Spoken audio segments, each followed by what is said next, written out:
প্রায় ৫টা বছর পর ৩.৫ ঘন্টা জার্নি করে আজ যাচ্ছি আমার খুব পরিচিত, খুব প্রিয় একটা জায়গায়, যেখানে আমার মেয়েবেলা কেটেছে। আমি ৩টে বছর কাটিয়েছি। কত ভালো মন্দ স্মৃতি জড়িয়ে আছে এই জায়গাটার প্রতিটা কোণায়। এখন রয়েছি আমার ডিগ্রি কলেজের গেটের সামনে।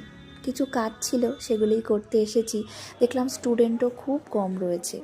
যাই হোক, ওখানকার পরিচিত স্টাফেদের সঙ্গে একটু কথাবার্তাও বললাম। স্যার ম্যাডামদের সঙ্গে আজকে আর দেখা হয়নি, সেই আফসোসটা রয়েই গেছে।